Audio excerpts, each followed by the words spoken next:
six pack, sit back and prepare to laugh. It's Drunk Dashers podcast.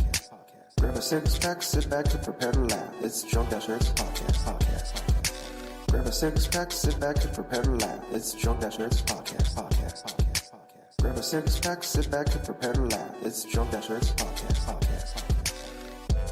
Sit back and get back and get back and get grab a six pack, sit back and get back and get back and get grab a six pack, sit back and get back and get back and get grab a six pack, sit back and get back and get back and get grab a six pack, sit back and prepare to laugh. It's Drunk Dashers podcast.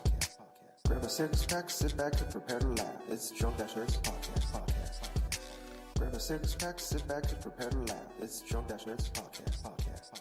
Hello, ladies and gentlemen. Welcome to episode 250. Holy shit, I just realized it's episode 250 of the Drunk Dashers podcast. I'm your host, as always, I'm Tyler. And joining me, we have the man, the myth, the legend himself, Sir Colonel Gables. What's up, buddy? Oh, boy, man. I am on the road. I am on the road to 1,000. Ooh. Well, we're a quarter of the way there now, so, yeah. Oh, yeah, a little bit of the quarter of the way down. For all of those listening who don't know what the hell I am talking about, let me give you the lowdown. Dragon Ball FighterZ, a game that just released not too long ago. I played it. It's fantastic, but the reasoning why I've mentioning this whole Road to 1,000 stuff is because I have a goal. I have a goal in this game. I want to get 1,000 ranked wins in Dragon Ball FighterZ. Not just any type of modes. Not ring matches, not local matches, not casual matches, ranked world matches.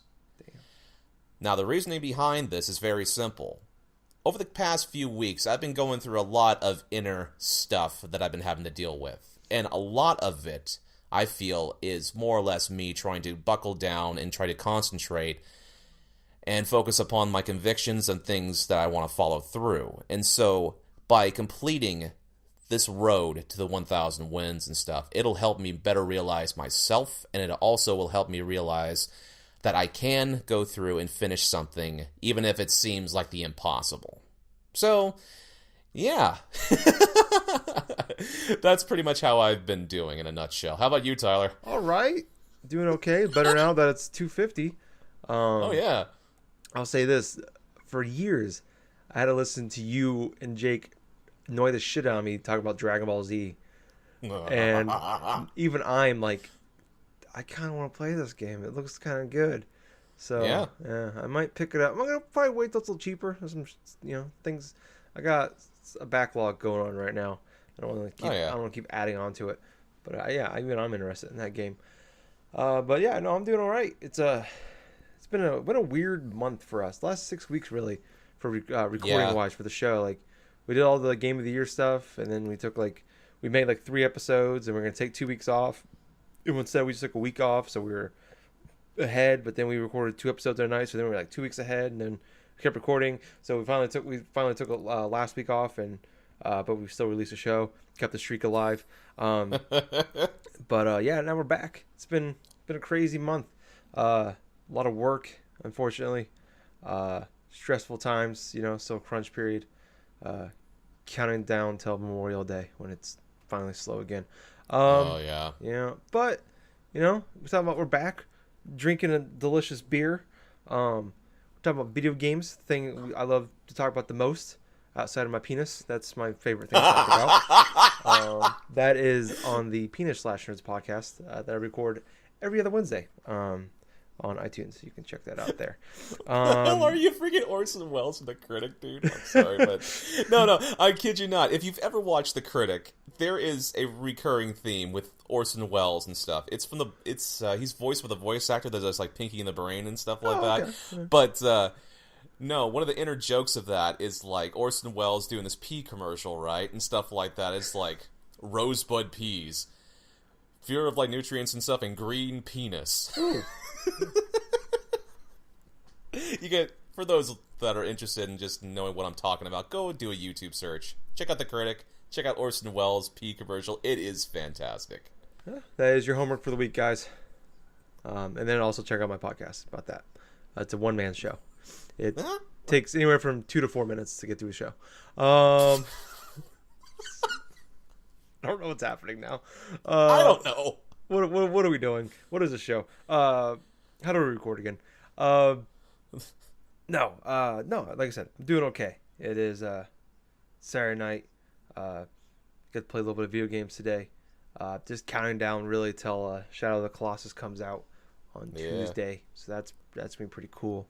But I guess we already touched on it a little bit. So I guess we can just jump in what we've been playing a little bit. All right. I'm gonna just start off real quick. I've been playing a little bit of an older game. Nier Automata is what I've been playing. Talked about it last time we recorded, probably a week for you guys, 2 weeks for us. I purchased it, but I hadn't got a chance to play it. Finally played it. Really don't have time to play on the weekends, but pretty much what I did when I have like time, pretty much what I've been doing. And I actually I beat the game. You beat the game? Kinda. So first off, I just want to say that Nier Automata, fantastic game. This game is so good. Like I wish I would have played this game last year, because it would be in my top 7 for sure. Okay, let me just back up here for a minute. Okay. You actually went through and beat a JRPG. It's not turn-based though. It's made by Platinum. So, and I really like Platinum. And this is peak Platinum, guys. Like, I love Bayonetta 2. I rave about Bayonetta 2. I like a lot of the other games that I played. Like the Transformers game's really good. Nothing. Actually, you know what? I don't think this will ever top TMNT Mutants in Manhattan though. That's probably peak Platinum. Really. Try saying peak Platinum 5 times really fast. No, that game sucks. Mutants in Manhattan's a terrible game. Don't ever play that game. I think they actually took it off the shelves because of licensing issues. But probably and then you all of a sudden you just see like random. I kid you not. You see like random copies of like that game inside Walmart for the pre-owned games, and nobody wants to pick it up because of how terrible it is. Yeah, no, it doesn't deserve to live. It's like the Adolf Hitler of video games. Really, is what I put that game. It's pretty bad. It doesn't deserve to live. Sorry. Not sorry. No. So yeah, I don't ask me what the story is really, because I don't have a clue. But it's really interesting, and it's like what I heard a lot was it's like Metal Gear Solid, in a way, like just kind of wacky, crazy, like, and it fucking is, like, it's crazy, and like I get the core concept of the game is you play as this android 2B is her name, and you have your partner that's with you 9S, and basically all the androids have a number and a letter assigned to their name, and what happened was like I think it's like 500 years later, but it's like far in the future of Earth, but hundreds of years earlier, aliens came and invaded Earth and basically all but wiped out, except for a few 100,000 humans. And sorry, I hit my mic there. And That's all right. They went to the moon. The humans did, and they went there and they built androids and shit like that, and robots to basically go back down to Earth and fight the battle and take back Earth. And now Earth is in shambles, and the world that you're in, it's not a huge world. It's not like graphically the greatest looking game. It looks okay. It's not a huge open world game either, but it's kind of broken up into a few different areas. There's a woods area, there's a forest area, there's a desert area, there's a rundown city. There's like a small one. It's like takes place right in the coast of like the Pacific Ocean. So I'm not 100% sure where it takes place at, but I know it's somewhere on the coast of the Pacific Ocean at least. But I beat the game. It was like 16, 17 hours to get my first playthrough done. But kind of you go in there and you're fighting these robots and stuff. And I can't really go more into the story because first off, I don't want to spoil anything. And second off, I really don't understand what's happening. But after you finish the game, I guess. So I looked this up without spoiling it for myself. But after you finish the game, you there's parts in the game where so your 2B 9S is with you for the majority of the game, but there's parts in the beginning and in the middle and some other parts in there where you're separated. So I guess after you beat it with 2B, you go back and you play the game again, but from 9S's standpoint. So you'll replay through a bunch of parts of the part with 2B, but you're playing as 9S, and I guess their fighting systems are completely different. Where 2B more hack and slash, but you do have like a little robot thing with you, like a floating robot. And it'll shoot for you and everything, and you can lock on and attack. And it's core platinum games. It's the same fighting system. It's very much like a more open world Bayonetta, and which is cool for me. I really like that style. And you get like these chips, and you can make yourself more powerful and add health or damage or whatever. And there's just like bouncing. There's some RPG elements to it, and you level up and everything. So yeah, I guess after you do that, you play as 9S, which he can do like hacking and stuff. Just kind of I read about kind of what the difference is like. Is it worth replaying the game for? And I guess the story is almost entirely different too, because you're seeing like, because he just kind of jumps in probably an hour into the game, and you're like, I guess it's gonna kind of tell you what he's doing and before you meet him, and then kind of what he's going through, and then what there's a huge chunk of the game where you guys are separated, what's going on with him. And then after you beat that with him, there's a character you meet in the game called A2 that in the first playthrough anyways, only there for a few minutes. She's only there for a few minutes. And after you beat it with a 9S, you go back and you play it, but from A2's point of view. So really you got to beat the game like 3 times. And actually sounds like there's a 4th or 5th time you have to play through the game because there's different things you can do to branch off. So I don't know if I'm going to do all of that. I think... Because I'm not one to replay games, but I'm liking this game enough that I'm at least gonna jump back in with 9S and play it and see where I go from there. The game's not, like I said, 16 hours I beat it in, and I did a lot of side stuff. And I think your level carries over, so you're not like starting from ground zero all over again. But yeah, I think I'm at least gonna play through it again and see what I think, and I can probably fly through that that portion in 7-8 hours, hopefully. Yeah, if this was like a 30-40 hour thing, which it totally could be, if you did like all the side stuff. There's a lot of side quests in that game. I picked up and I didn't do, maybe I probably did a third of what the side quests I found. But yeah, it is definitely an incredible game. The style, the characters are really interesting. The fighting, the combat is fantastic. I think it's the best part of the game.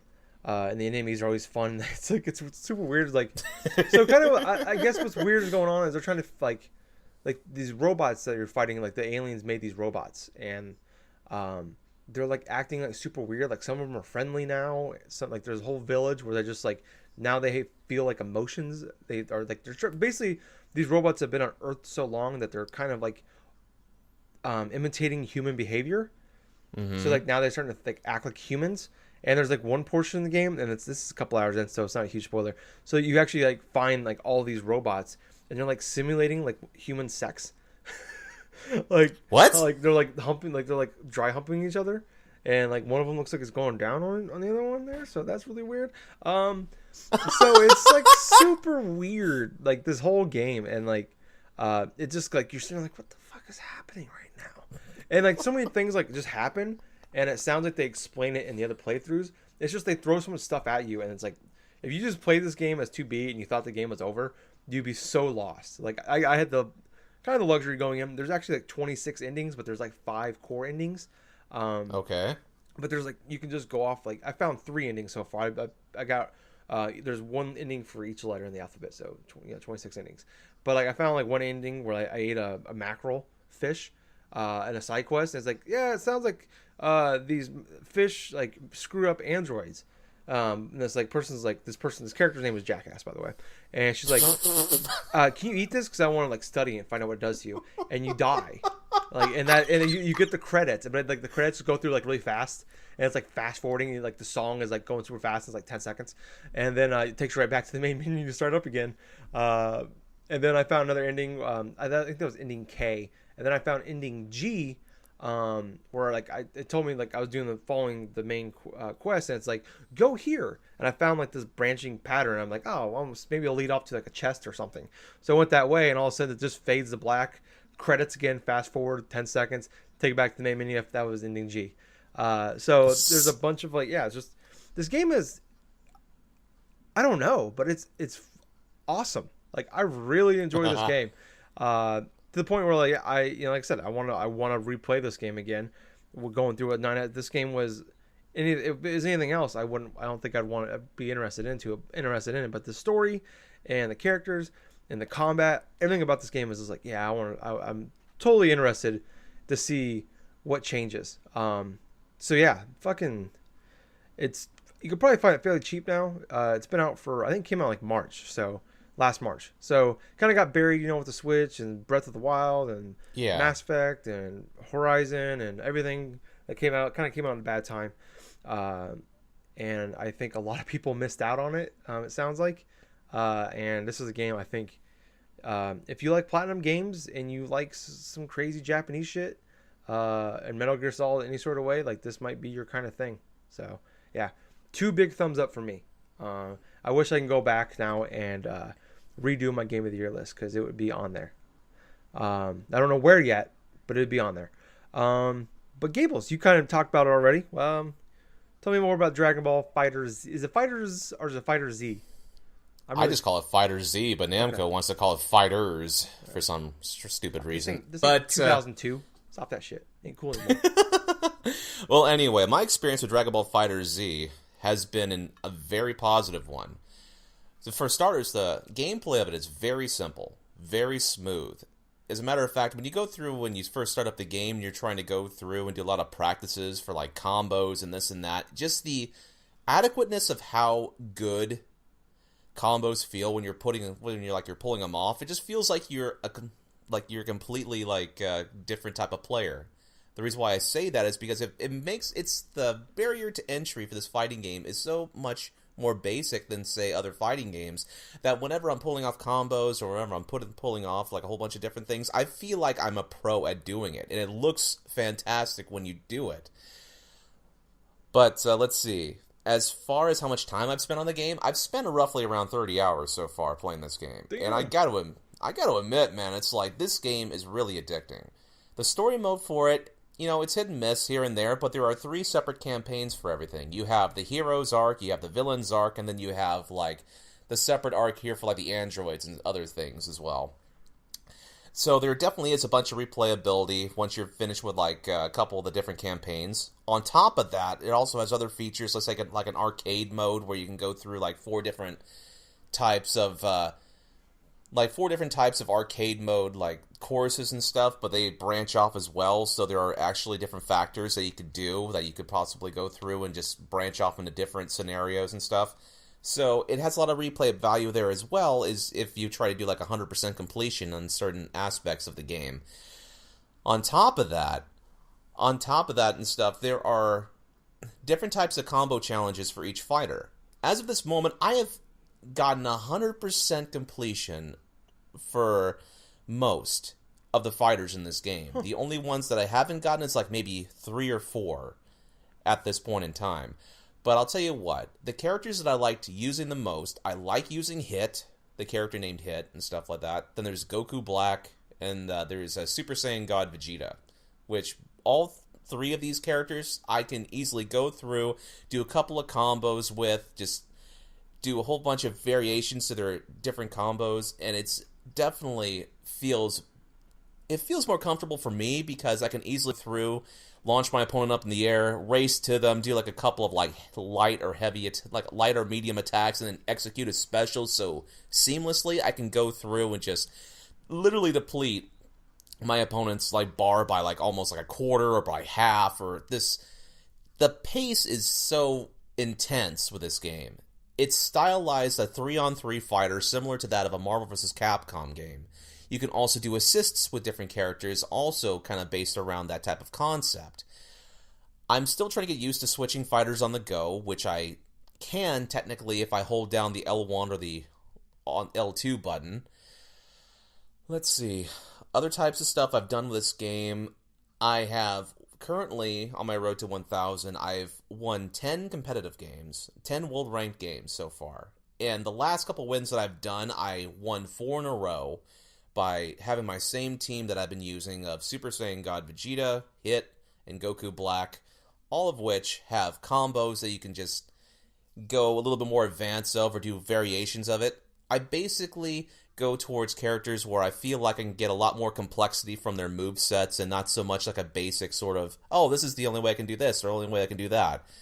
So in that type of regards, I don't try to go for, like, say, characters like a Krillin, Yamcha, or Tien or something like that. Well, fun to use, and they're very fun to just try to, like, experiment with and stuff and just catch people off guard. I kind of tend to shy away from them because they don't have a lot of different types of moves that I realize at this time that I could easily pull off and stuff.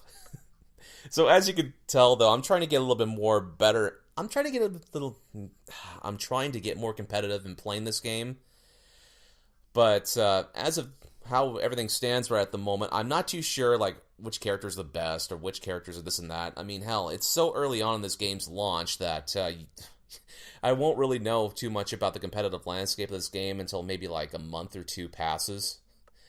And considering how I'm basically going on for like 1,000 wins and stuff, it's going to be definitely a trial to just go through, not only just face different people, but, oh boy, tackle with one of the main issues I have with this game, and that is the online lobby system. I've seen this. I don't like it.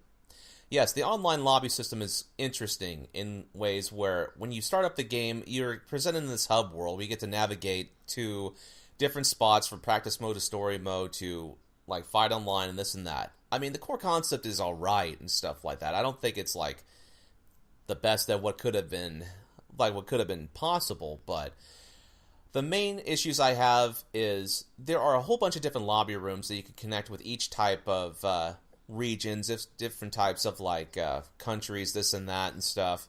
If you wanted to, you can go and connect to the Canadian server, something like that, and face people in Canada or face people like in Australia or whatever the heck. But the main issue... Don't fight the French Canadians, they just drop out right away. But my main issue is with the online connection with this game through their lobby servers and stuff. Their max that they have at one time is like 64. So there are a whole bunch of rooms, like maybe 20, 30 rooms in a different type of server or something like that, where it's just holding a whole bunch of people. There are times if you're playing specific modes, it'll just randomly pop up and say, oh, you have left the lobby, randomly. Now, I came up with issues when I've been trying to stream this game over the past couple weeks, where it's like, I'm going through, I'm streaming, I'm having a good time, and stuff. I'm playing in the middle of a match, and all of a sudden, my connection to the server disconnects while I'm streaming. And I'm like, are you kidding me? Are you kidding me? And this is how I've chalked up, like, the losses that I've had currently. I have won 10, but I have literally played, like, about over 20-something matches. And about half the time that I've tried streaming while playing these matches, I've been losing connection. And I've been handed losses just because of that. So that in of itself is kind of one of the biggest downfalls I have currently with this game. Huh. The servers need to incorporate... whenever somebody has to go with just stream live on this and that and stuff. I'm unaware of what is going on with like the Steam version of the game, and trust me, I have thought about buying the Steam version of the game because, hell, I love this game so much I could actually play it on Steam if I wanted to. But, yeah, that's basically what I've been playing, Todd. I've just been playing Dragon Ball FighterZ, and it has been a blast. That's awesome. Yeah, I've been... sounds like the PS4... audience is bigger than PC, but PC is still pretty strong. So yeah, if you're gonna play online, it sounds like PS4 might be the way to go. Yeah, like I said, even I'm like tempted by this game. Like, just I wasn't until like it came out and then everybody was talking about it, and I started watching videos. I'm like, I don't give a shit about Dragon Ball Z, but this game just looks like fun.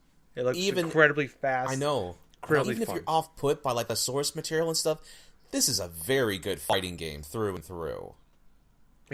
Yeah, it looks awesome. I watched your stream, I think sometime last week, and I was just like, yeah, okay, yeah. I've added it. It's been in the cart a few times. I just haven't hit the purchase button yet. It's like, I know I'm gonna get it eventually. I just too much right now, buddy. Too much right now. I know. But since we've been gone, damn it, I can't wait. Fuck. I'm sorry, guys. You can stop listening now because I've ruined it for everybody. But in the time we've been out, a lot of things have been happening in gaming news-wise. It's been a busy month for gaming news, and yes, it's like we talked about in the past. It seems like when it used to be just like E3 in the fall, when all the video game stuff happened. Now it's constant. Especially with games we had like Monster Hunter and Dragon Ball FighterZ both came out on the same day. Celeste is out now. That game's supposed to be fucking fantastic. I want to play that. I want to check that game out. You've heard about that game? I have heard about Celeste, and I definitely am interested in the material. I'm definitely interested in the gameplay of it. Probably going to be a while until I pick it up, though. Yeah, same. I just heard it gets pretty brutal, but there's assist mode on there, so I might play it. So I don't know if you guys know this, but I'm really bad at video games. But yeah, it's been a crazy month already. But jumping into some of the news, there's a few quick things really we can kind of go over here. There's not really anything too much to discuss really. It's just a couple of release dates. God of War is got an official release date coming out on April 20th. So on 4/20, we're all gonna be smoking weed, playing with our Nintendo Labo, and playing God of War. All at the same time. Yeah, all at the same time. So people are gonna burn their houses down because they're gonna like try to put the ashes of their marijuana cigarette out on the Labo, and it's gonna catch on fire. And they have nothing but Mountain Dew to help drench the fire. Yeah, Mountain Dew, but little do they know, Mountain Dew is just fuel at this point for fire. It's just pure gasoline. And then your Dorito bag is just, that's just more fuel. Yeah, no, that's coming out April 20th. And Red Dead Redemption 2 was supposed to come out this spring, heavy rumors for May. And now is coming out on October 26th. So nice. God of War got a new story trailer out. Nothing new, like no new trailer or screenshots or anything for Red Dead Redemption 2. I can't talk today. I don't know why I said it like that, but I did. You said it like Bob Dylan, so that's what made it even better. Oh, awesome. Thank you. I feel really good about myself right now. I'm really happy now. Thank you, Gables. That's awesome. Thank you. I'm more excited about that, what you just said there, than I am for Red Dead Redemption 2. But no, what are you excited for these games? I guess we haven't really talked about them too much, really. No, we haven't. Since they announced the games existed. But personally, I've already pre-ordered God of War. It took me first time I've been excited about a God of War game since I played the first one. I didn't really care for it back in the day. But I am excited for this one. And, I've talked about a lot before about Rockstar games. Bully is the only Rockstar game that matters to me. So I'm still waiting on Bully 2. Keep that dream alive. But what about you, Gables? Well, you know what? I am excited about God of War and how that performs. It looks almost vastly different than how it would be, like, say, on the last generation platforms and this and that. So I'm interested in seeing how well it does. For Red Dead Redemption 2, I still haven't seen a whole hell of a lot of it, so I'm undecided about it, but I'm glad that it has a concrete date right now. So that's pretty much my 2 cents about it. Yeah, cool. I'm sure we'll hear a lot more. As God of War, I'm sure we probably won't hear much more. But Red Dead Redemption 2, I assume will be. Oop, hit my mic there again. Damn it. I'm sure we'll hear a lot more coming up E3 and as we get closer to the fall time. That's probably going to be the big key third-party release up there with Call of Duty and whatever EA shooter comes out this year. But I don't know if we should go to the big stuff first or some of the smaller stuff. We're going to jump into Nintendo stuff. There's a couple big things, I think, but we'll talk about that. We'll leave the big stuff for last. But a few Nintendo things to run over real quick. There is officially a Marvel what the fuck? Mario game in the works. Mario movie in the works. I can't talk tonight. So this movie will be made by Illumination, makers of Despicable Me and Minions, and it will be co-produced by Shigeru Miyamoto. Oh, okay. Yeah. Wow. Are we? Yeah. I don't know, man. I don't know. You know what? You know what? With Miyamoto, at least helping out with this type of stuff, it's going to be going inside the right direction since he knows clear view of how Mario should be. So at least it's somewhat of a positive there, even though, like, the producers in general, the same people that are responsible for Despicable Me and Minions, I mean, I've never watched the movies, but they are vastly popular to a sickening degree. So yes. I'm remaining positive about this Mario movie. It'll be the first time in over 20 years that there's been a Mario movie.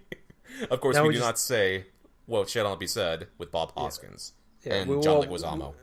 You took the words right out of my mouth. I need those. I knew we need to get Bob Hoskins from the grave. And those two need to voice the characters. That's the only way to make this work. And then we also need, what's his name? Come back as Bowser. Oh my god! That weird dinosaur thing to play Yoshi again. I don't know. I'm gonna try to remain positive. I am excited to see this. It seems like the 20th time. I'm gonna try to convince myself that we might actually get a good video game movie, for the first time ever. But But I don't know, the Minions things kind of scares me just because I've never even seen them and I already hate them. They drive me. Those things make me fucking ugh. But yeah, I don't know. I mean, it could be good. Could be good. I would rather have a Captain Toad movie. I think there's a lot more you can go with Captain Toad. You know, who the fuck is Mario? Who the fuck's that guy? Captain Toad's the real star. You know they're gonna have like Charles Martinet just voice Mario and stuff for that movie, and he's not gonna have any really vast spoken amounts of dialogue. He's just gonna go woohoo. Yeah, but if you get Captain Toad though, it's just a story of him just like searching for shit, and there's a giant bird attacking him. He's just trying to get stars, you know. Let him get stars. So yeah, I don't know. Yeah, I mean, I'm gonna remain optimistic, but I mean it's an animated movie. It's gonna be 4 or 5 years probably before even that movie comes out. It'll probably be a few years before you even see anything on it concrete. But next up, Mario Kart Tour is I don't know if it's the next, but it's the newest smartphone game that's going to be that was announced for smartphones. I already said that. But yeah, it's coming out somewhere between April 2018 and March 2019. So it's next fiscal year. That's all they said. No news on what it's going to be, how it's going to play, if it's going to be a game. So far I've been pretty disappointed in the Nintendo games. Like I Miitomo was not really a game, but that was kind of lame. And that's actually going to be, they're already closing that down in May. Super Mario Run was meh, you know. And it sounds like Animal Crossing was cool for a few weeks and everybody dropped off on it. Fire Emblem Heroes, seems like it's still going pretty strong.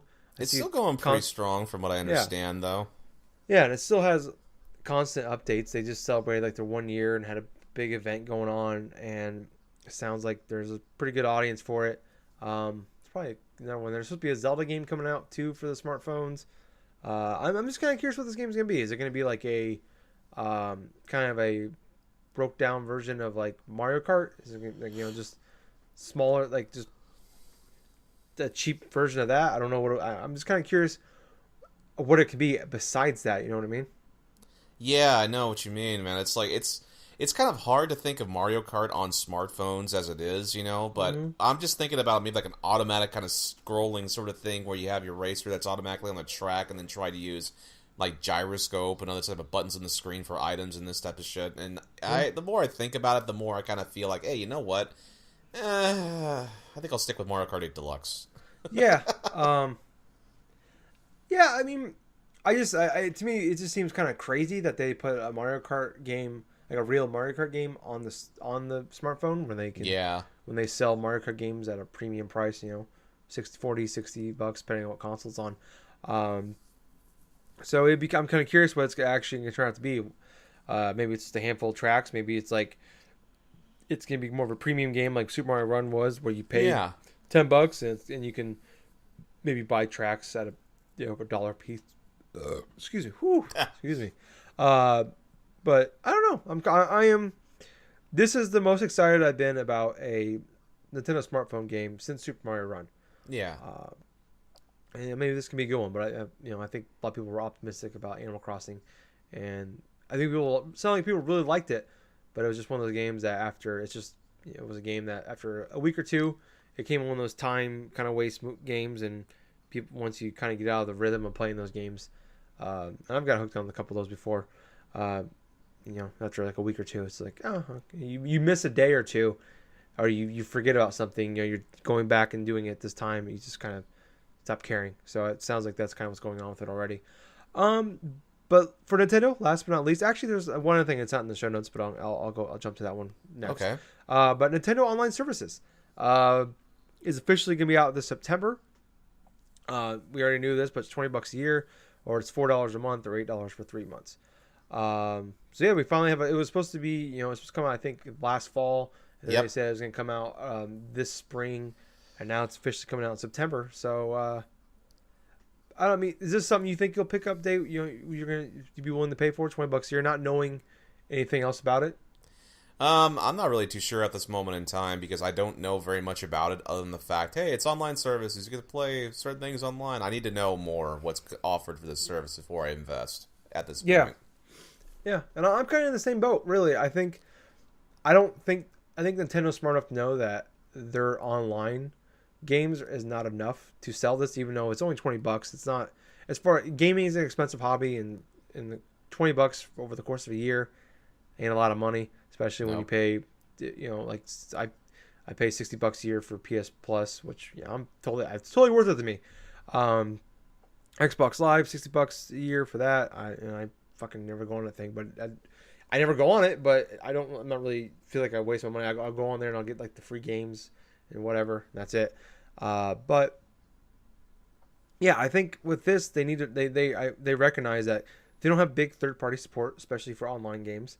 They're not going to get the next Battlefield, the next Destiny, Call of Duty, at least not yet. I mean, obviously they're not going to get, I doubt they'll get Call of Duty or Battlefield, but I think eventually they could get, some online focused games. But they know that there's not enough out there coming out on a consistent basis to just solely be, now you got to pay to play online. And especially when we've been playing online at this point in September for a year and a half. And the online, it's still pretty dated in a way where we were playing with, this feels like it's less than 360, but it's more than what the original Xbox was. Yeah. From just online services. And I'm curious to see what maybe changes they'll do. And I talked about a couple weeks ago. Well, the longer this got delayed, the better it would be, I thought. That means maybe more time and focus on getting the online portion right. But if it just stays what it is, it's not worth it. And plus, you think about they're probably the three biggest online games franchises they have. Three of maybe the 4 or 5. At that point in September, we've been out for over a year. You're looking at ARMS, Splatoon 2, and Mario Kart 8 Deluxe. Obviously, the rumor's been out there, and I've been talking about it forever, where I thought for sure Smash Brothers would be coming out. We don't have a release date for Smash Brothers, the deluxe edition, whatever, and they'd be coming out with this. But I figured that online would come out in March or April or whatever. So I think then that's been the big talk, is Smash Brothers will be probably the big game that comes out with it, which would be smart. Same day as online services, probably their biggest game outside of Mario Kart 8 or Mario Kart as far as franchises go for online. That'd be probably the biggest splash they can make. But they also, at that point, they know, I'm sure, and I hope they know, and they do. But what comes with it? What's in this package? Are we gonna finally get all the old Nintendo games, Nintendo, Super Nintendo, 64 games, GameCube games? Is that gonna be a Netflix style thing? Are we looking like an Xbox Games Pass kind of thing, PlayStation Now thing? Is this gonna be you get 1 or 2 free games a month? What is this? What's gonna be the selling point with this? That's a good point. Is the thing I'm most interested in, like you said, what's coming with it? It's not because I don't know how many people are out there really gonna pay $20 a year for this and actually play online consistently enough that this matters. Go ahead. Well, that's just the thing.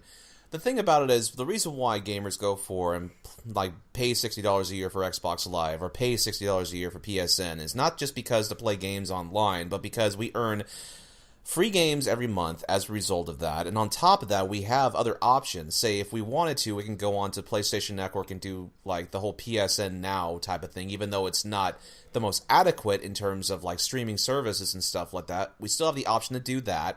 We have an access to Game Pass for, say, Xbox Live, where we can go and not only pay a specific amount per year in order to play certain games, we also have, a whole bunch of different options to play as type of games as we want to play.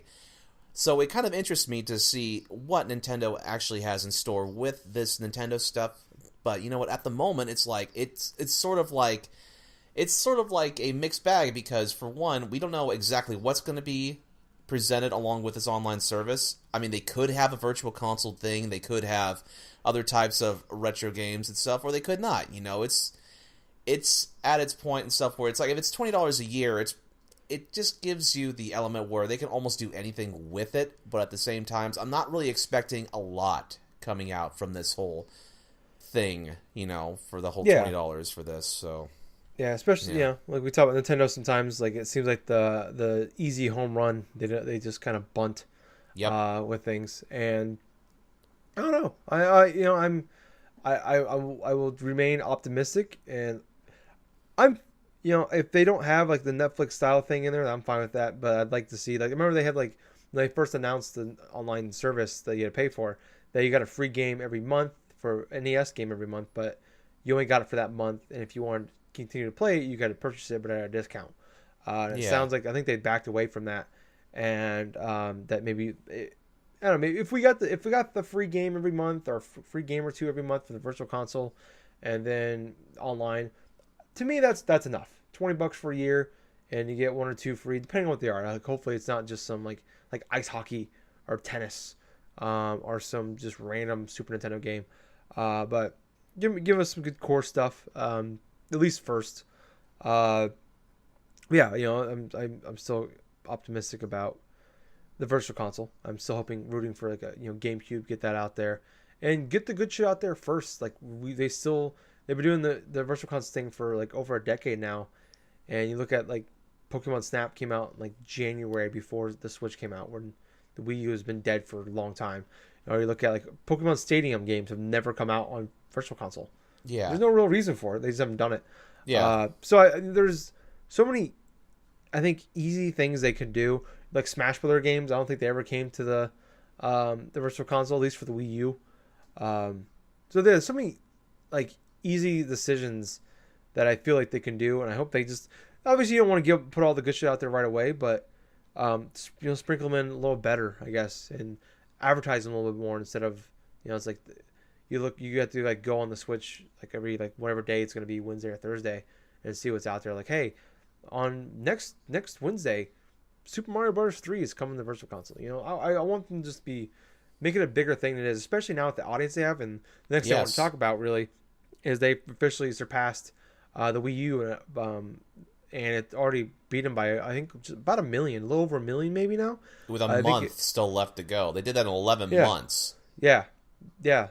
Less than 11 months. It was like 10.5 months. Yeah. Yeah. So I think it was like 14.7 million sold at as of about a week ago, or earlier this week. I can't remember quite when they came out. So you gotta think they'll easily be at 15 million by March 3rd, when the 1 year anniversary. Yep. And possibly somewhere about 16 at the rate they're going. Maybe not, because there's not really a big game coming out between March now and, other than the Bayonetta port, there's nothing really big coming out for it. So between now and March 3rd, yeah. But we've talked about. Seems like we talk about like every quarter or every couple months.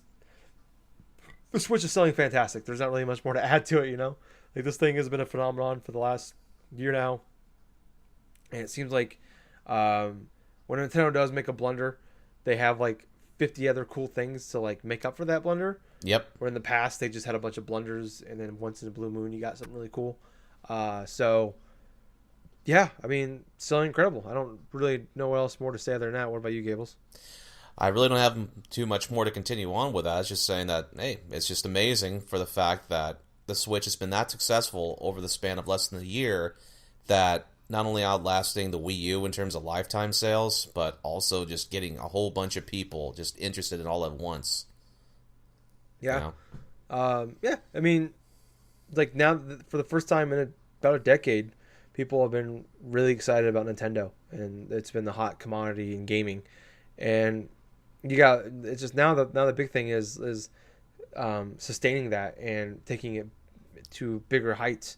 Where something you look at, they couldn't keep the momentum with the Wii, where it was, for the first year or two it was out, it was the biggest thing out there, and then it just kind of became something that people just sat in people's closet. Other than there's obviously like a lot of hardcore fans and stuff, but like for the most part, other than the hardcore Nintendo fans, there wasn't really much playing it, and those hardcore Nintendo fans went to the Wii U. That's pretty much what we got. So yeah, I'm just kind of curious what Nintendo is going to do.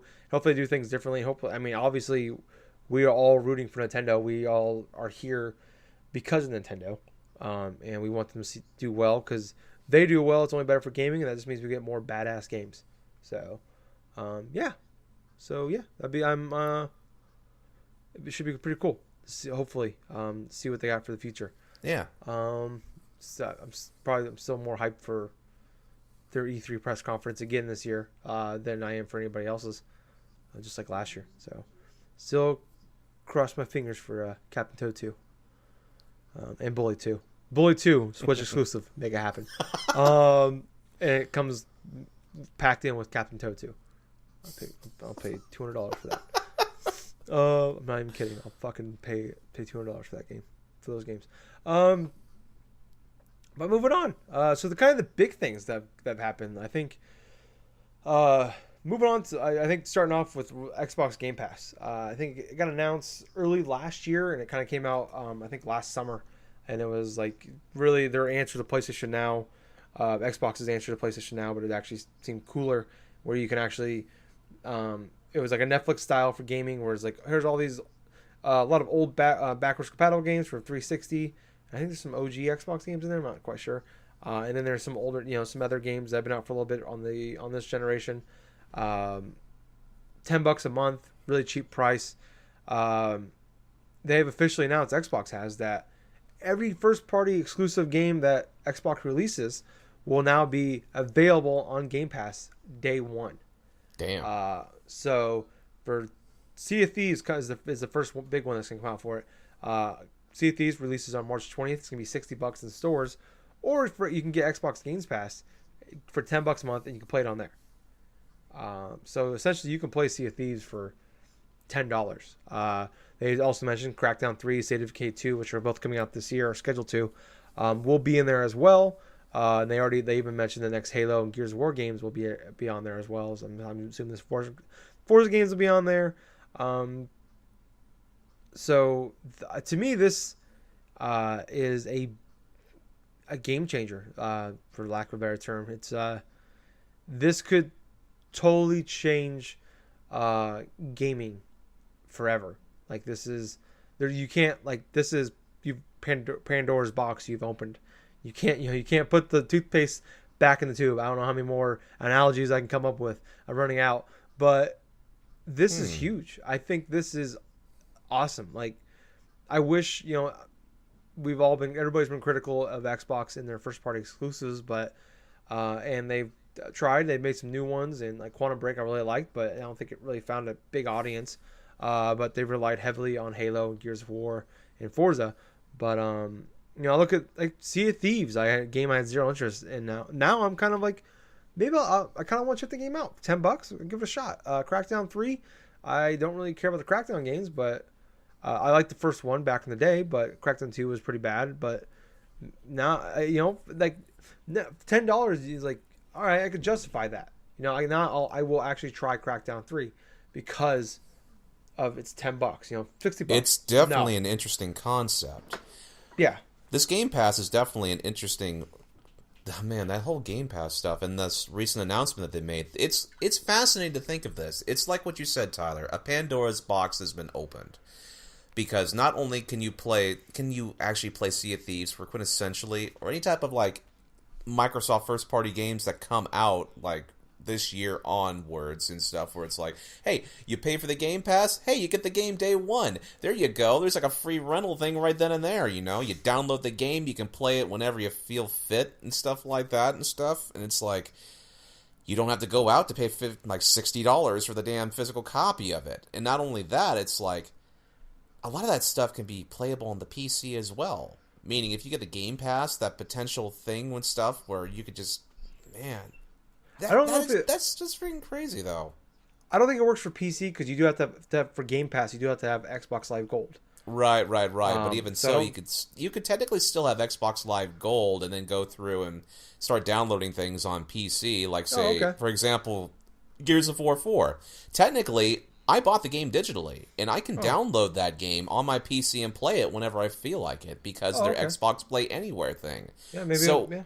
So think of it this way, Tyler. It's like if you have Game Pass and you have access to, say, like an Xbox One controller, plug it into your PC, you can connect, technically, because of Windows 10, to Xbox, like the Xbox Market Store and stuff like that, Xbox Live, this and that, and download the games and play them on there. So it's like, this is definitely a step in the right direction business-wise for Microsoft, is because from what exclusives they do have and the very amounts of interests that Microsoft is trying to pursue in order to get more exclusive stuff for their platform, in a way, it opens audiences' eyes and stuff to try out these new games, which they probably wouldn't have had much interest in because of the $60 tag. But it also goes through and, like, has people going through just spending more in terms of, like, this type of streaming things, not only with the Game Pass, but with other types of backwards compatibilities. Microsoft, the past couple years, have done a fantastic job in trying to lure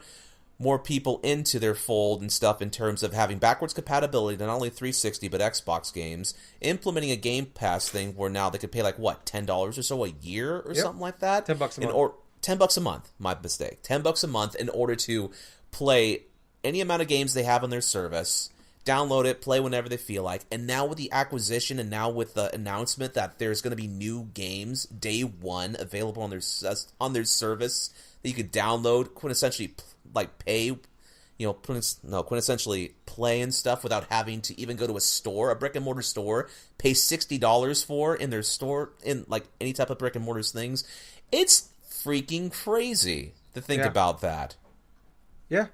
Like I said, I'm more interested now in finally playing my Xbox than ever, and I'm willing to I'm more willing now to give these games a shot for $10. I play Sea of Thieves for a couple hours. I'm like, I don't really care for it. I'm out $10. Instead of me buying it for going to the store, buying $60, or I use I have the gamer thing, whatever, I can't remember what it's called, for Best Buy. I pay $30 for every 2 years. I get 20% off all the games. So paying still $45-$50 for that game. And maybe I trade it in and I get $30 back. I'm out $20. For this, play it $10, and there's 100 other games or hundreds of other games that you can play on the service. And just like with everything else, like I have Amazon Prime. I pay for it every month. I don't pay the yearly thing. I do it monthly. It's like $10 a month or $12 a month, something like that.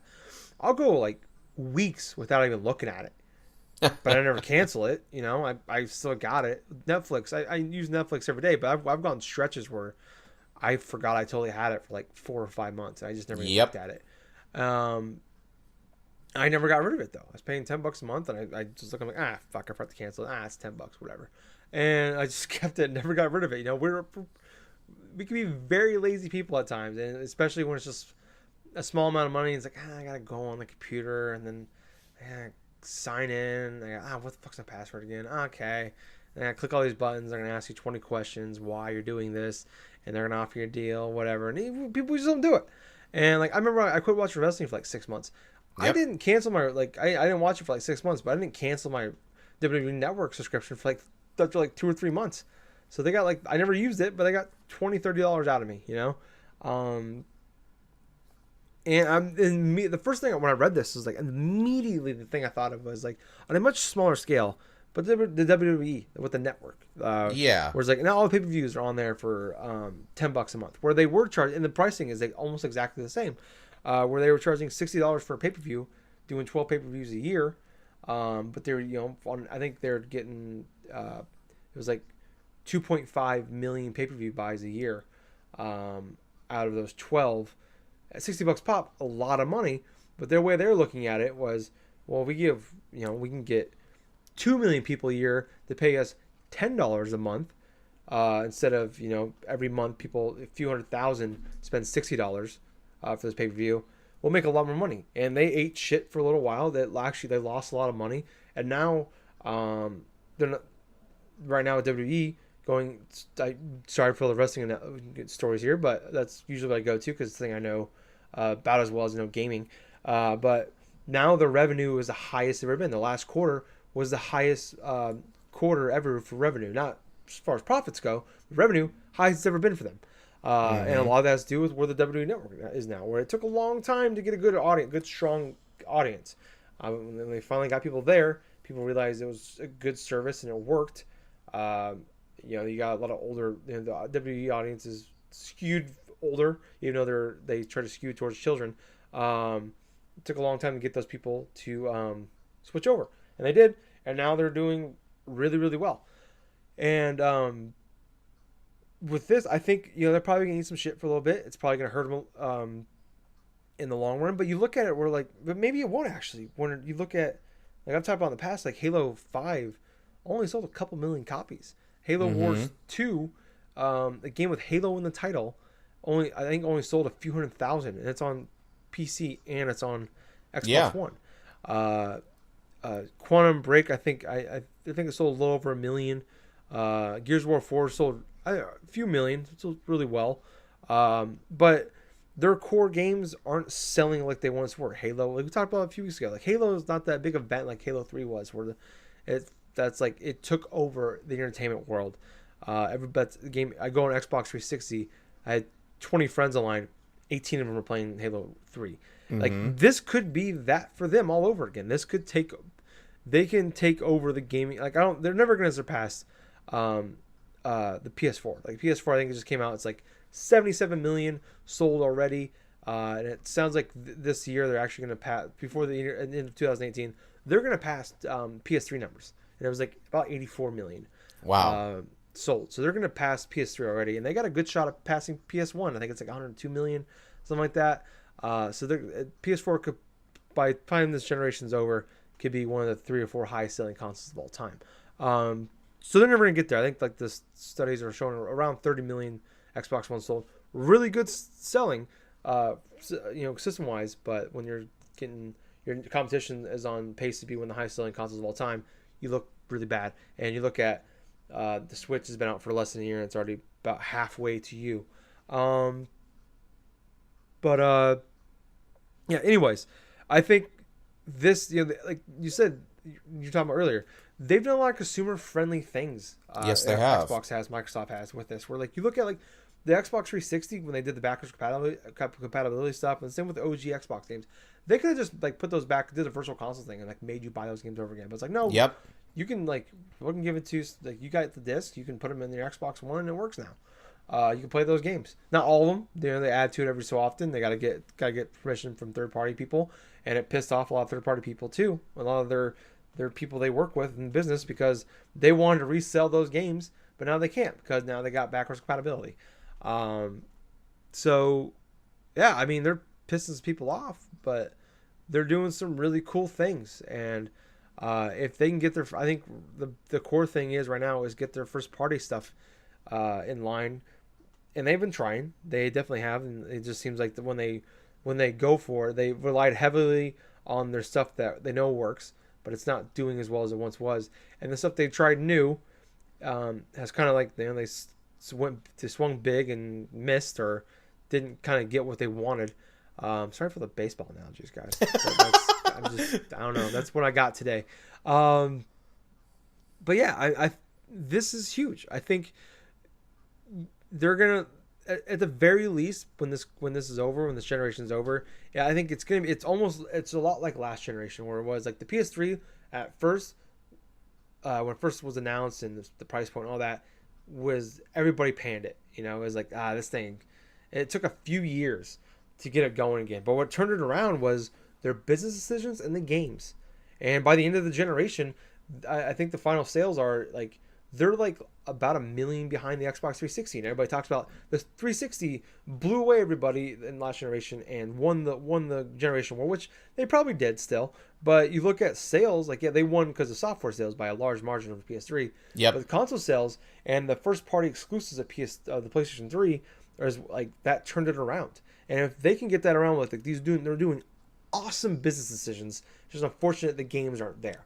But if they can get the games there, they can totally turn this whole ship around. And maybe by the end of the generation, it's going to be. When we look at the sales numbers, like I said, they're not going to pass them. But maybe it's not as big as we thought it would be when you look at it on paper.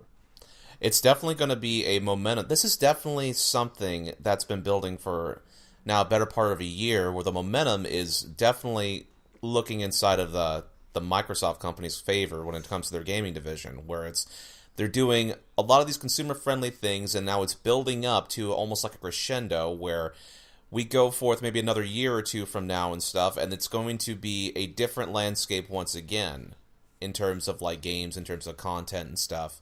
Because we have known for a good while now and stuff, it's like, if ever a company is on top in terms of the gaming industry, in terms of their platform, their games, their software and stuff, it could easily just shift into another direction the next generation.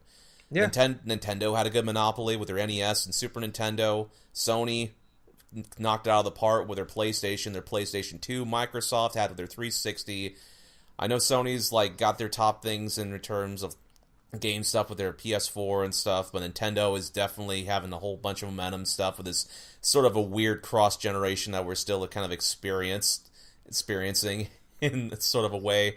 All I'm just saying is it's not really clear at the moment and stuff, but it seems like Microsoft is going to possibly kind of eventually match in terms of like consumer friendliness Sony when it comes to not only just the sales of their content and stuff, but just like the games. They're trying their best to try to see maybe the next few years where it's like, okay, let's see what we can do in terms of trying to match in terms of like game content and this and that. So I'm definitely going around in circles, but but my point still remains and stuff. They are definitely in a good momentum shift.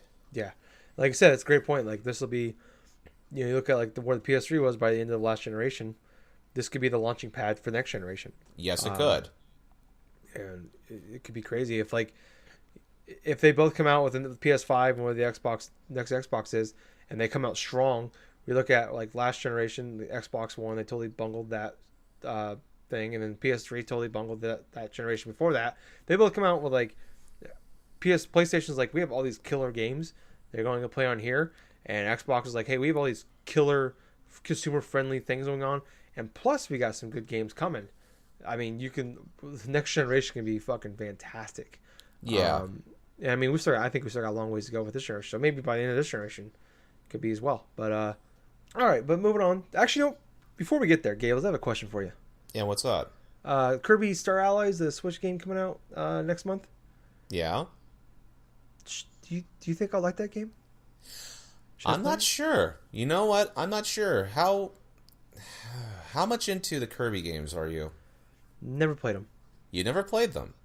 No. Well, from what I can say is they are good platforming games. They're sort of basic in terms of like their design and sort of like their gameplay and stuff, but if you feel like you want to go into like a game and stuff like that where you don't really have to think too much, you can go through and just play it and just enjoy the content that's available, I think it would be suitable for you.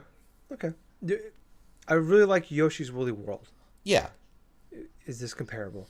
Yeah, it is. It definitely is comparable because the gameplay itself is kind of a little bit different since Kirby inhales opponents and stuff and copies their abilities. But the kind of like the level design and sort of elements and stuff, that this is like one of Masahiro Sakurai's like crowning achievements in terms of like his game designs and stuff for Nintendo. So there are definitely some fun games in the Kirby franchise, and the Star Successors one for Switch, I feel will be a good game. Okay, cool. I'll probably check it out then. Justin, I know you're listening, so future now, text me please and let me know what your thoughts are. I'm curious. I got it pre-ordered, but I'm in I'm in the bubble. Plus, like there's a lot of games coming out in that time, so just don't want to get lost in the shuffle and sit on my shelf forever.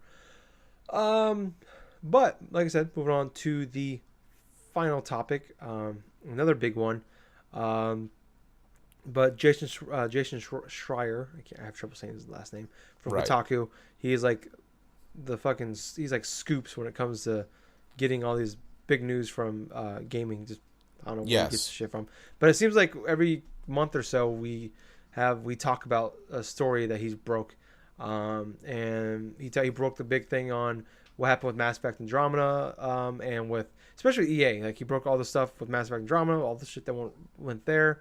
Then I think it was last December, he broke all the things that happened with Star Wars Battlefront 2, with all the issues with Disney and Disney getting mad at EA, and then the microtransaction stuff, and then also with when they closed down what's that? What was the studio they just closed? Let's see. It was like it was the company it was EA. What was it like? The company behind Dead Space, I think. Yeah, it was. Visceral Games. Yes, they closed them down. He broke that story. Like, I don't know what it's about, especially with EA. specifically, but he's really good at getting inside information on that stuff. But he's broken a story out about Anthem, and Bioware. So sounds like Bioware is basically double downing on Anthem. So I'm going to quote a lot of stuff that came from the article directly, but go to Kotaku, check it out. Check out all his work. He's really good. And I think like a lot of us are. I'm not a big Kotaku guy, but I always like looking up his stuff. But I'm going to read a lot of quotes from the article that he wrote. But so basically what's going on is there's a small team. They're pretty much putting everybody to get all the people in BioWare, and they're all just kind of working on Anthem now. It's like all kind of everybody's hands on deck, you know. But there's still a small team working on Star Wars: The Old Republic, the PC game, and there's a small team that's piecing together the next Dragon Age game, which I guess they recently rebooted. I mean, I remember like the last couple of E3s, people were talking about all the rumors about Dragon Age and will it be revealed or not. I guess it got rebooted, so who knows what's going on with that. But the bulk of the BioWare staff in both Edmonton and Austin are now on Anthem, and there's a sense among BioWare employees that the company's future is tied to this game. So, sounds like the future of this company very well could. This game could hold, can make or break the BioWare, what's left of it. The game was now scheduled for 2019, before April 2019, but it become probably like a March game. 2008, I guess when Anthem was shown off last E3 and they had the 2018 release date, 2018 was never realistic for them. It appears EA will not let Anthem release any later than March of 2019, which fiscal year is over in March, so it has to come up before April. And I guess at points during the 2014 and 2015, I guess this game's they've been working on it since 2012. Yeah. But this game, during points of 2014 and 15, several rumors that the Anthem project was not going well, in part because of the long-running issues that BioWare has faced with its engine Frostbite, and in part making a game of this nature can be an excruciating process. Basically, this game is like a Destiny-like game. It's EA's attempt to make Destiny, and these live games as service games. They're constantly changing updates, things like that. And Frostbite, it's been a huge issue in the past for not just BioWare but other companies before. But it was built for the Battlefield games, but now they make everybody use it. Like even Madden went to it this year. I think the NBA Live game that is using it. I think the next Dragon Age is going to be in it. Mass Effect Andromeda, that was a huge issue they dealt with for a long time, trying to make Mass Effect Andromeda work in the Frostbite. So BioWare still having issues with it, and also I guess the past year has been tumultuous for BioWare. Involves major changes in the studios. One was the reboot of the fourth Dragon Age, and then Mass Effect basically being shelved. And the goal, those sources said, was to implement more live elements into the game, with Anthem and Dragon Age. So live meaning games of service, and meaning microtransactions. So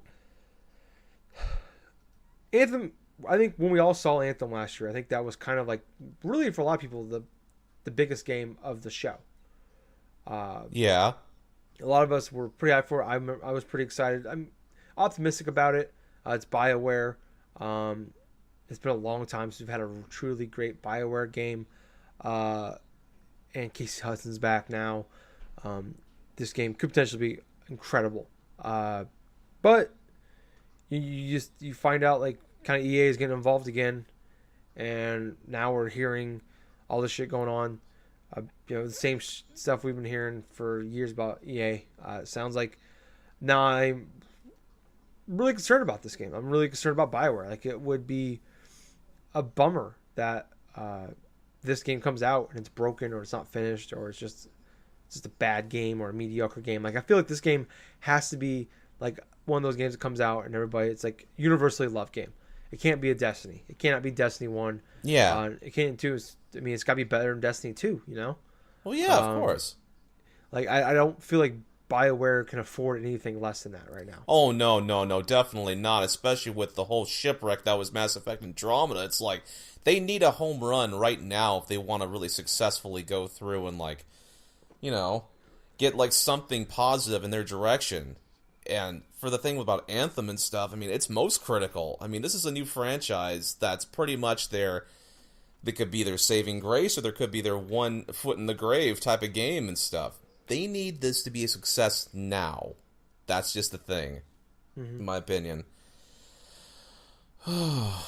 Yeah, I mean, and it sucks. You hear about the business side of things with EA, and it's just like, how many times are they gonna do this? Like how many times does this like blow up in their face when like, this game has to come out before the fiscal year's over, so I don't care what shape it's in, or it's got to be out now. You know, like Battlefield 4 was broken for months because they had to push it out before the holidays. You look at SimCity a few years ago on PC, it had to be online only. I mean, the DRM stuff, that game was broken for months and months and months on there as well. I mean, Mass Effect Andromeda just last year. We talked about a lot last year. Stuff with Star Wars Battlefront 2 with the microtransactions and the Need for Speed game they released. How many times are they going to do this? I know, right? I understand. Like, you gotta get this off the books. You want to make the money. When you go into like talk about your how you did the last fiscal year, instead of having this more money drained into put into Anthem, you want to see money come back. You want to see profits for it. But I don't know how many great studios and game developers and franchises do we have to see destroyed because of this. Like, I understand it's a business, they want to make money, and that's the core concept, but it's just like so many other companies do it. Like Destiny 1 and Destiny 2 are both delayed a whole year. They're just going like September 2013.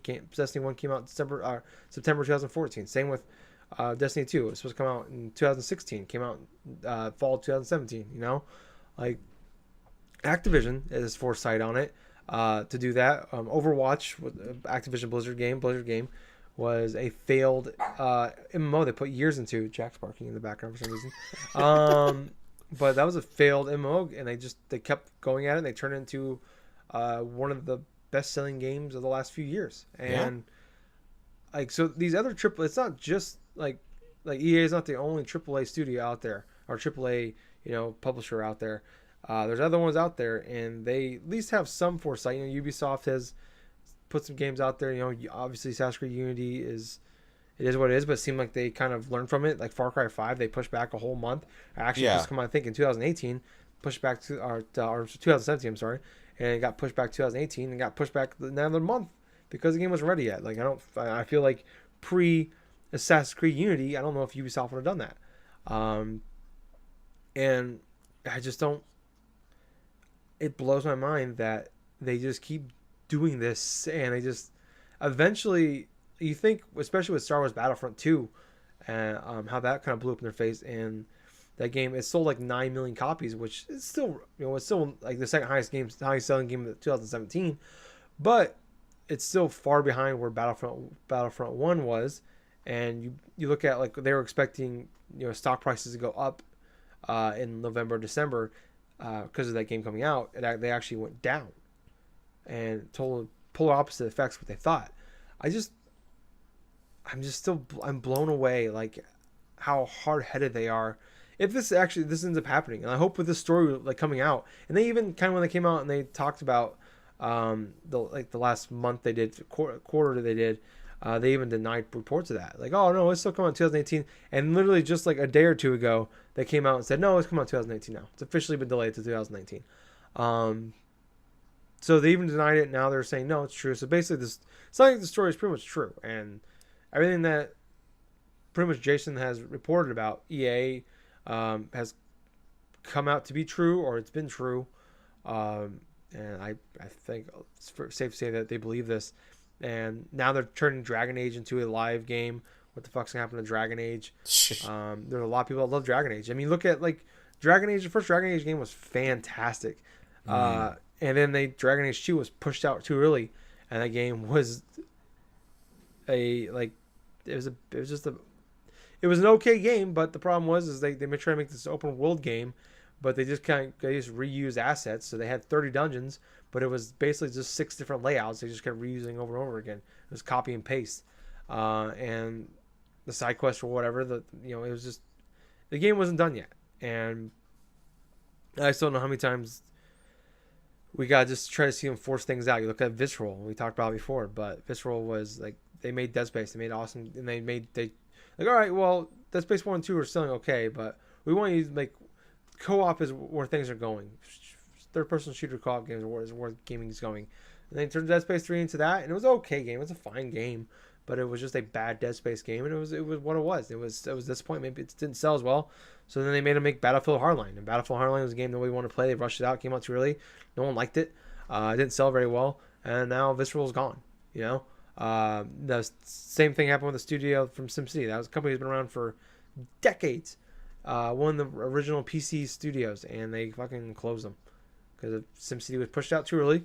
They tried forcing DRM online only for a single player game, and then the game was the game came out, was broken, and the online didn't work, so nobody could play the game.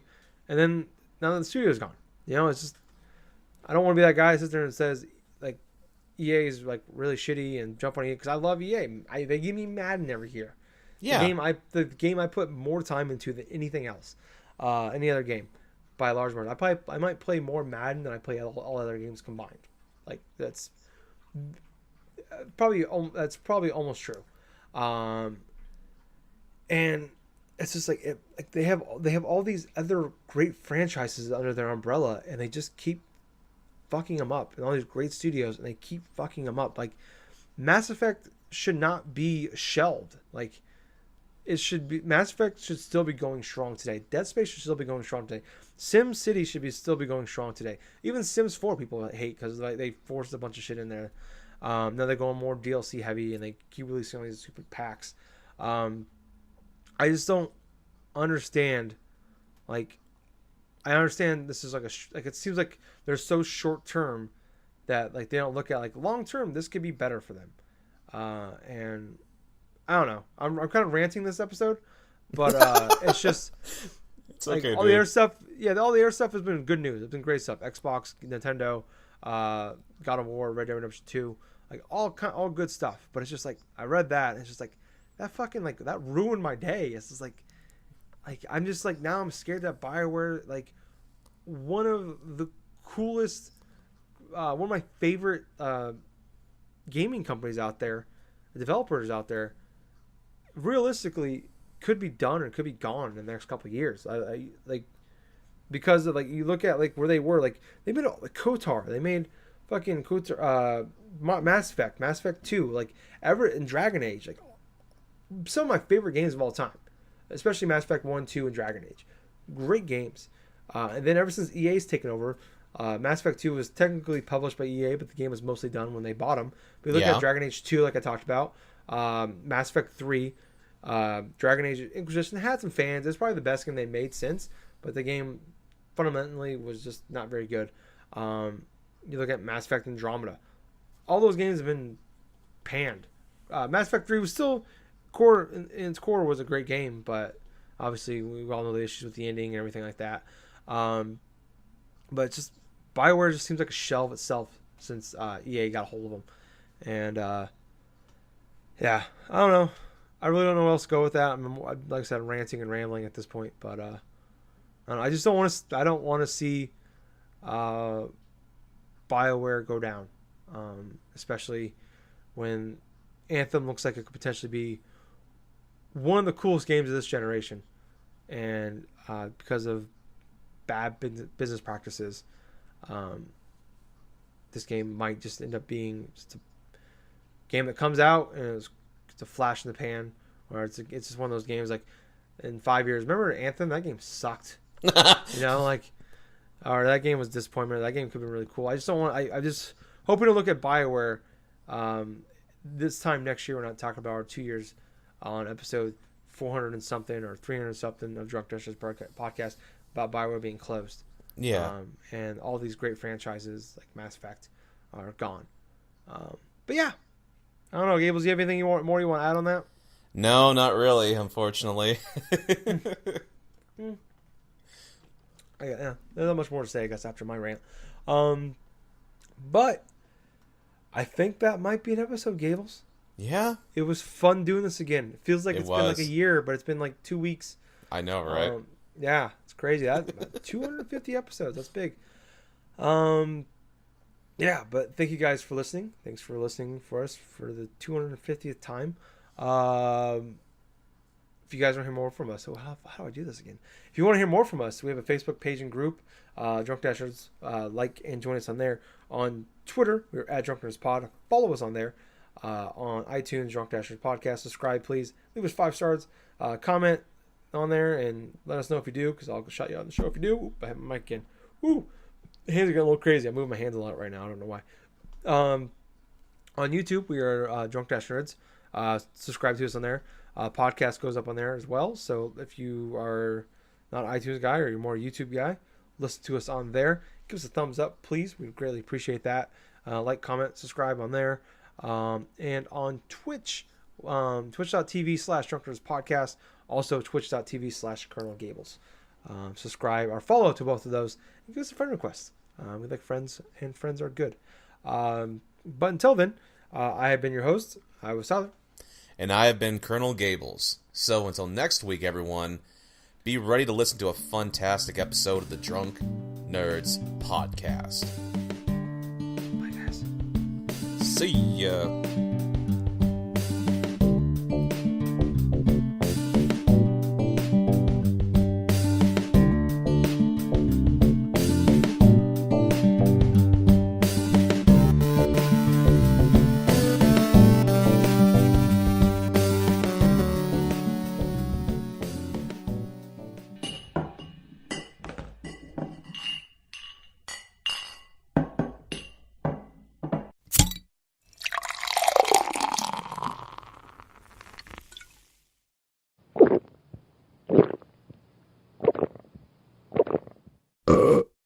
Excuse me.